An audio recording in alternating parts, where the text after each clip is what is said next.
এই মুহূর্তে ডক্টর জয়শঙ্করের একটি স্টেটমেন্ট নিয়ে পশ্চিমা বিশ্ব রীতিমতো উত্তাল। ভারতবর্ষে এসছেন পোল্যান্ডের ডেপুটি প্রাইম মিনিস্টার এবং তার সঙ্গে ভারতের একটি বৈঠক হয় এবং সেই বৈঠকের পর ভারতের বিদেশমন্ত্রী যে স্টেটমেন্ট দিয়েছেন তা কিন্তু পোল্যান্ডের পক্ষে মেনে নেওয়া অত্যন্ত অস্বস্তিকর। এই পরিস্থিতিটি হঠাৎ করে কেন তৈরি হলো?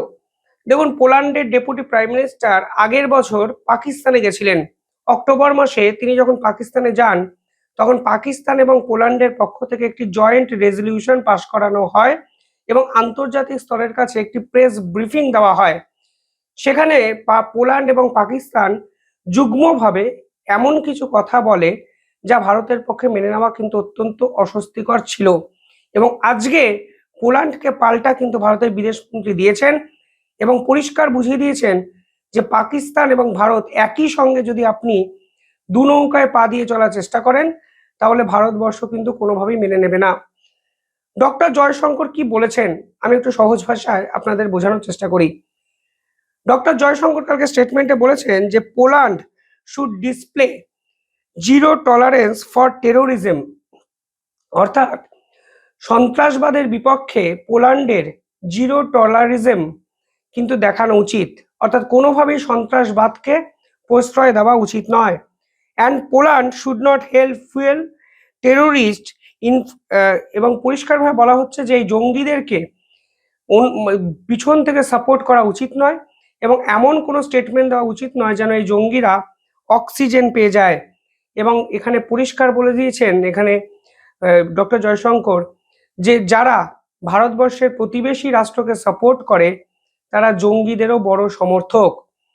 ভারতের বিদেশমন্ত্রী পরিষ্কার বলেছেন যে এই দিনের পর দিন যেভাবে পাকিস্তান জঙ্গিদের শেল্টার প্রোভাইড করছে, ট্রেনিং ফেসিলিটি প্রোভাইড করছে, লজিস্টিক্যাল সাপোর্ট দিচ্ছে, আইডিওলজিক্যাল এবং ফিনান্সিয়াল ইকোসিস্টেম বিল্ড আপ করছে, তার কড়া নিন্দা আন্তর্জাতিক স্তরকে করতে হবে। ডক্টর জয়শঙ্করের ফেমাস একটি স্টেটমেন্ট যা 1 বছর আগে পশ্চিমা বিশ্বকে টলিয়ে দিয়েছিল তা হয়তো অনেকের মনে আছে। তিনি বলেছিলেন পশ্চিমা বিশ্ব যখন নিজে কোনো সমস্যায় পড়ে তখন সেই সমস্যাটাকে আন্তর্জাতিককরণের চেষ্টা করে, কিন্তু অন্য দেশের সমস্যাকে তারা গুরুত্ব দিয়ে ভাবে না, বিচার করে না। পাকিস্তানের মতো জঙ্গি একটি রাষ্ট্র যেভাবে দিনের পর দিন ভারতকে অশান্ত করার চেষ্টা করছে তার বিপক্ষে পশ্চিমা বিশ্ব যে কার্যত চুপ, সে কথাই কিন্তু ডক্টর জয়শঙ্কর পরিষ্কার পোল্যান্ডের ডেপুটি প্রাইম মিনিস্টারকে আজকে বুঝিয়ে দিয়েছেন। ভারতের ফরেন এবং সিকিউরিটি পলিসি, সেই পলিসিকে মেনে চলতে হবে ভারতের সমস্ত পার্টনার রাষ্ট্রকে, যা যা ডক্টর জয়শঙ্কর আজকে বলেছেন। আগের বছর 23শে অক্টোবর এবং 24শে অক্টোবর এই দুদিন পোল্যান্ডের মিনিস্টার পাকিস্তান সফরে গেছিলেন এবং আপনারা জানেন কোনো দেশের দ্বিপাক্ষিক বৈঠকের পর একটি স্টেটমেন্ট প্রকাশ হয়। ঠিক সেখানে পোল্যান্ডের পক্ষ থেকে যে স্টেটমেন্ট দেওয়া হয়েছিল তা ভারতের পক্ষে মেনে নেওয়া কিন্তু অত্যন্ত কঠিন ছিল। পোল্যান্ড সেই জয়েন্ট স্টেটমেন্টে কাশ্মীর ডিসপিউট নিয়ে কথাবার্তা বলেন। পরিষ্কারভাবে কাশ্মীর সমস্যা নিয়ে অন্য কোনো শক্তি কথা বললে ভারত মেনে নেয় না। সিমলা এগ্রিমেন্টে পরিষ্কার বলা আছে যে কাশ্মীর সমস্যা বা দুই দেশের মধ্যে কোনো সমস্যা দ্বিপাক্ষিক সমস্যা হিসাবে চিহ্নিতকরণ করতে হবে এবং থার্ড পার্টি ইন্টারফারেন্স ভারত কখনো মেনে নেবে না। ফলে কাশ্মীরকে ডিসপুট হিসাবে ব্যাখ্যা করায় পোল্যান্ডের উপর ক্ষুব্ধ হন ভারতের বিদেশমন্ত্রী ডক্টর জয়শঙ্কর। পাশাপাশি এই মুহূর্তে পোল্যান্ড আরো যে স্টেটমেন্টগুলো দিয়েছিল তার পাল্টা কিন্তু ভারত দেওয়ার প্রয়োজনীয়তা অনুভব করেছে। পোল্যান্ড বলেছিল যে এই মুহূর্তে কাশ্মীর ইস্যু অত্যন্ত কনসার্নিং।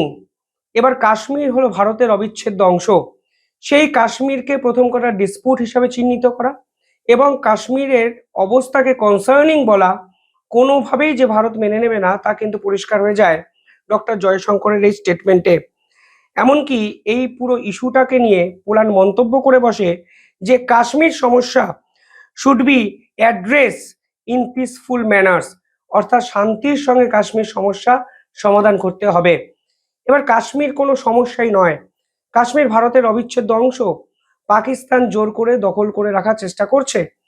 ফলে এই সমস্যা কিভাবে শান্তির মাধ্যমে আসবে এবং পোল্যান্ড কিভাবে শান্তির মাধ্যমে মাধ্যমে এই সমস্যা সমাধান করতে চাইছে সেই প্রশ্নই কিন্তু আজকে ভারতের বিদেশমন্ত্রী ডক্টর জয়শঙ্কর পরিষ্কার তোলেন এবং পোল্যান্ডের ডেপুটি প্রাইম মিনিস্টারকে পরিষ্কার বুঝিয়ে দেওয়া হয় যে দু নৌকায় পা দিয়ে চলা যাবে না। আপনারা পাকিস্তানে গিয়ে সন্ত্রাসবাদের প্রমোশন করেছেন, সন্ত্রাসবাদীদের রক্ষা করেছেন, সাপোর্ট করেছেন, ইকোসিস্টেমকে গুরুত্ব দিয়েছেন, বাঁচিয়ে রাখার চেষ্টা করেছেন, আর আমাদের দেশে আসছেন আমাদের ইকোনমিক্যাল ডেভেলপমেন্টকে ভালোবেসে ব্যবসা বাণিজ্য করার জন্য। সেই দ্বিচারিতা ভারত কিন্তু কখনো মানবে না।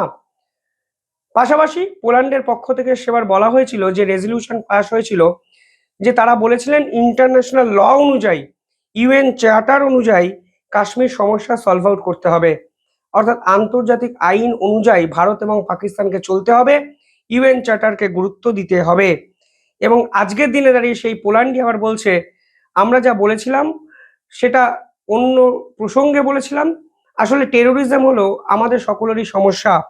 এবং তারা নিজেরাই বলছেন যে আমরাও দেশের আভ্যন্তরীণ একাধিক সিকিউরিটি চ্যালেঞ্জের মুখে পড়েছি, এবং যে চ্যালেঞ্জগুলোর মুখে আমরা পড়েছি তার মূলে কিন্তু সেই টেরোরিজম, এবং গ্লোবালি এই টেরোরিজম একটি থ্রেট ক্রিয়েট করছে।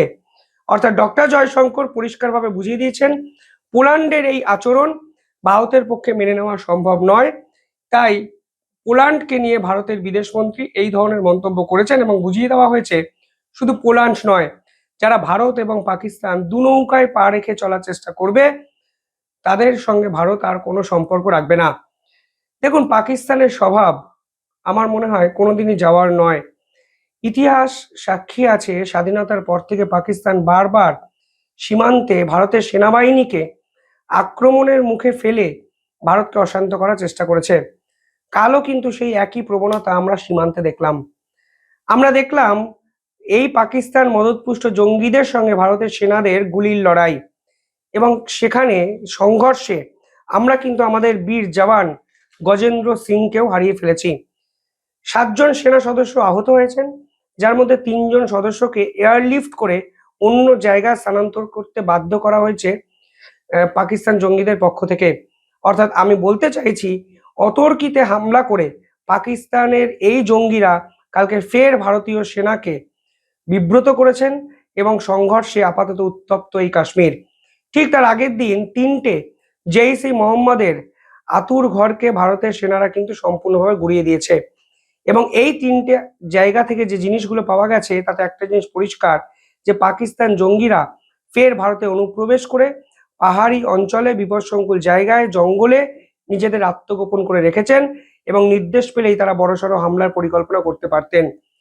এই 3টে যে ঘাঁটি গুড়িয়ে দেওয়া হয়েছে সেখান থেকে কিন্তু M4 কার্তুজ পাওয়া গেছে, একটি দেশি ঘি প্লাস্টিক পাওয়া গেছে, একটি বাদাম পাওয়া গেছে, এবং অন্য একটি জায়গা থেকে গ্যাস সিলিন্ডার, কুকিং অয়েল, একাধিক তার, হ্যান্ড গ্লাভস, বিভিন্ন রকম সামগ্রী পাওয়া গেছে, যে একটা জিনিস পরিষ্কার করে দেয় যে কাশ্মীরের এই বিপদসংকুল জায়গায়, পর্বতসংকুল জায়গায় এই পাকিস্তানের জঙ্গিরা ঢুকে বসবাস করতে শুরু করে দিয়েছিলেন, এবং তারা কিন্তু ভারতবর্ষে বিভিন্ন জায়গায় অপারেশনাল কিন্তু কিছু পরিকল্পনা করেছিলেন, যা ভারতের সেনারা ভেস্তে দেয়, এবং ভেস্তে দেয় বলেই তারা পাল্টা ভারতের সেনাবাহিনীর উপর কালকে গুলি চালায়, যেই গুলিতে আমরা 7 জন ভারতের সেনাকে আহত অবস্থায় উদ্ধার করেছে, এবং 1 জন জওয়ান শহীদ হয়েছেন। এরপরেও পশ্চিমা বিশ্ব কিন্তু কার্যত চুপ। পশ্চিমা বিশ্ব আসলে স্বার্থপর একটা সমষ্টি। তারা নিজেদের গায়ে আঁচ লাগলে তারা ছুটে আসে, কিন্তু নিজেদের গায়ে যখন আঁচ নিভে যায় তখন কিন্তু ভারত বিরোধী একাধিক স্টেটমেন্ট দিতেও তারা সংকোচ বোধ করে না। আজ ভারতের বিদেশমন্ত্রী যে ভোকাল টনিকটি দিয়েছেন, আমার মনে হয় এরপর পশ্চিমা বিশ্ব বুঝে গেছে যে ভারত আর আগের ভারত নেই। কিভাবে দেখছেন আপনারা পুরো বিষয়টি কমেন্টে জানাবেন। দেখতে থাকুন দ্য ইন্ডিপেন্ডেন্ট নেটওয়ার্ক। ধন্যবাদ।